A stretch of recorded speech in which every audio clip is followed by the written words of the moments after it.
মনিয়াপ আপনার কাছে যাই, সেটা হচ্ছে যে আপনি তো শুনছিলেন ওনার আলোচনা, উনি তো বলছিলেন যে আসলে পিআর হলে জনগণের জন্য ভালো হবে, না হলেও সমস্যা নেই, তারা প্রচলিত সংবিধান অনুযায়ী যে নির্বাচন, সেই নির্বাচন যেত তাদের আপত্তি নেই। এখন এই অবস্থায় এই আন্দোলনটাকে আসলে বিএনপি বলছে যে আগামী নির্বাচন বানচাল করার ষড়যন্ত্র বা ফ্যাসিবাদকে উস্কে দেওয়া, ফ্যাসিবাদকে জায়গা করে দেওয়ার জন্য আসলে এই পিআর নিয়ে রাজপথে আসার জায়গাটা, আপনি কি মনে করেন যে বিএনপি টার্গেট হচ্ছে এখানে? কারণ হচ্ছে বিএনপি একটি বড় দল এবং ফ্যাসিবাদ বিরোধী আন্দোলনে 15 বছর 17 বছর একসঙ্গে আন্দোলন করেছেন, আপনি মাঠে ছিলেন, আপনারা ছিলেন, আমরা দেখেছি। তো সেক্ষেত্রে বিএনপিকে ঠেকানোটা কি সামনে নির্বাচনে বা সেখান থেকে আসন কমিয়ে এনে অন্যরা আসন বেশি পাবে, এই ধরনের বিষয়গুলি আছে কিনা? যদিও প্রশ্নটা গণমাধ্যমে আসছে, অনেকে বলছেন এই কথাগুলি। ধন্যবাদ আপনাকে। যারা শুনছেন আমার শুভেচ্ছা অভিনন্দন, আমার সহ আলোচককে শুভেচ্ছা। দেখেন, একসাথে আন্দোলন করে অনেক বছর একসাথে আন্দোলন করা হয়েছে বিএনপির সাথে, যারা করেছে তারা হঠাৎ করে চোখ পাল্টে দিয়ে তারা স্বপ্ন দেখছে বিভিন্নভাবে যে তারা রাষ্ট্র চালাবে। আবার এটাও ঠিক, একটা -2 ফর্মুলাটা এটাও অনেক সময় আছে, এটা বিএনপি সহ অনেক নেতাই অনেকখানি এই কথাটা বলে। তো সেই জায়গায় একটা আপনি নিশ্চয়ই এটা খেয়াল করবেন, যারা ধর্মভিত্তিক রাজনৈতিক দল তাদের মধ্যে কিন্তু অনেক বাদ, বিভিন্ন বাদের মধ্যে তফাৎ আছে। কেউ মৌদুদিবাদ, আদর্শগত জায়গায় একদম চরম, কেউ মাজারকে সম্মান করে, মাজার রাখে, কেউ মাজারকে ধ্বংস করে। এই যে ধ্বংস বিধ্বংসী দলগুলো হঠাৎ করে এক হয়ে গেল, এই এক হওয়ার মধ্যে অবশ্যই আমি ষড়যন্ত্র দেখি। কারণ যেখানে একজন আরেকজনের ছায়া কেটে ফেলে, সেইখানে এক হওয়ার মধ্যে নিশ্চয়ই কোনো কারণ আছে এরকম। সেটা রাষ্ট্রের মঙ্গলের জন্য হলে আমার কোনো দুঃখ ছিল না। রাষ্ট্রের এখানে মঙ্গল, একটা রাষ্ট্র এতদিন যাবৎ ভুগছে চরম অসুখে, আপনার আইসিইউতে থাকা একটা রাষ্ট্র, সিসিইউতে থাকা একটা রাষ্ট্র, সেই রাষ্ট্রটা এখন নির্বাচনের পথে হাঁটছে। যখন যখন সে সোজা হয়ে দাঁড়ানোর চেষ্টা করছে, তখন আবার ধরেন সবাই একরকম, যারা একসাথে আমরা অভ্যুত্থান করছি তাদের মধ্যে আকাশ পাতাল ব্যবধান হয়ে গেল যখন একটা নির্বাচন আসছে। আপনি দেখেন পিআর পদ্ধতিটা, এটা কিন্তু প্রথমেই চাওয়া হয় নাই। যদি সংস্কারের প্রথমেই এটা চাইতো বা এটা নিয়েই যদি একদম 5 তারিখের পরে থেকে আমরা দেখতাম, তাহলে আমরা মেনে নিতাম যে এটা তাদের টার্গেট আছে। আর এটা যে ভালো না, বিশ্বের অনেক দেশে পিআর আছে, কিন্তু সেটা কিন্তু প্রাদেশিকগুলোতে, সেন্ট্রাল ওয়াইজ পিআর খুব কম দেশে আছে। যাও বা আছে, আপনি দেখেন নেপালে 17 বছরে 13 বার সরকার পরিবর্তন হয়েছে, এখন আবার ডেট দিয়েছে এটা হবে 14 বার। একটা 13 বছরের 17 বছরের দেশে যদি 13-14 বার আপনার সরকার চেঞ্জ হয়, তাহলে সেই পিআরটা কতটুকু কাজে দিবে? আরেকটা জিনিস, যে বাংলাদেশের প্রেক্ষাপটে আপনার ভোটটা আপনি কাকে দিবেন, আপনি নিশ্চয়ই দেখে দিবেন। আপনার এলাকায় 5 জন ক্যান্ডিডেট দাঁড়িয়েছে, বাংলাদেশ এটাই বুঝে, ক্যান্ডিডেট দাঁড়িয়েছে, আপনার যাকে পছন্দ হবে আপনি কিন্তু ভোটটা তাকেই দিবেন, অন্যদের দিবেন না। অন্যদের কেউ যদি আপনি একদম চরম অপছন্দ করেন, তাদের কেউ পাশ করলে কিন্তু আপনার খুব মন খারাপ হবে, এবং দেখা যাবে যে আপনি 5 বছর তার মুখোমুখি হলেন না বা গেলেন না। আর এখানে পিআর মানে হচ্ছে আপনি কাকে ভোট দিলেন সেটাও কেউ জানলো না, আপনার নির্বাচিত হয়ে আসলো যে তাকে কেউ চিনলও না। যে আপনার সিরিয়াল থাকবে, সিরিয়াল অনুযায়ী যদি আপনি 20টা পান তাহলে এক ধরনের লোক পাশ করবে, যদি আপনি 100টা পান তাহলে এক ধরনের লোক পাশ করবে। আপনার এলাকা এমনও হতে পারে আপনার এলাকা খালি যেতে পারে। এই যে আপনার এলাকা খালি যেতে পারে, তাহলে আপনি এই নির্বাচনটা হঠাৎ করে বলা নাই কওয়া নাই, কোথা থেকে কে বলল, আর আপনারা সব বুঝে না বুঝে হই হই করে উঠলেন।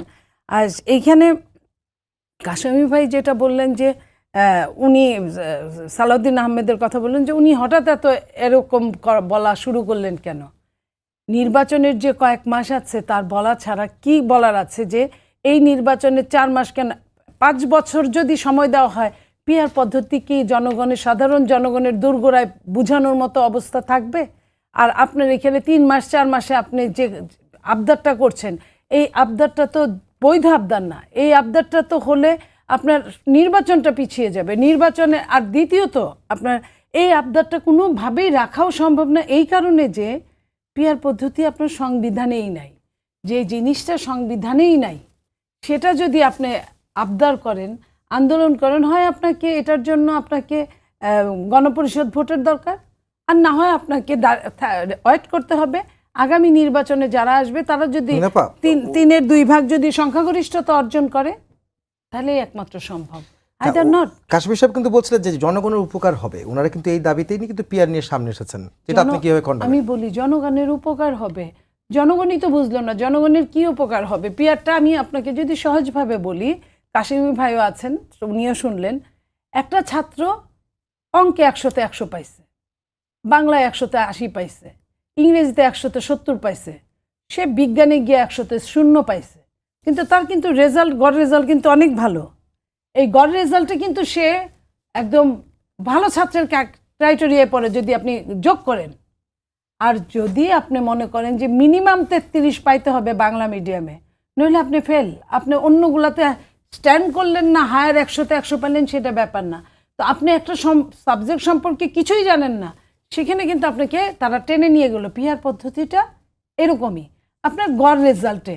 তাহলে আপনি কিভাবে ভালো হলো? আপনার এলাকায় ভোট পেল 10,000, কিন্তু সে কিন্তু এমপি হয়েছে। আরেকখানে আরেকজনের এলাকায় ভোট পাইছে 2 লাখ, সে কিন্তু এমপি হতে পারে নাই। এটার নাম হচ্ছে পিআর পদ্ধতি।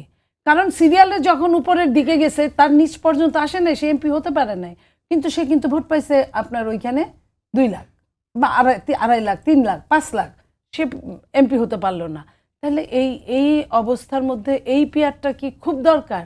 যে দেশের জনগণ বলে যে আমার ভোট আমি দিব, যাকে খুশি তাকে দিব, সেই দেশের জনগণ যাকে খুশি তো দিতে পারবে না, তখন বলবে যে মার্কা খুশি সে মার্কায় দিব।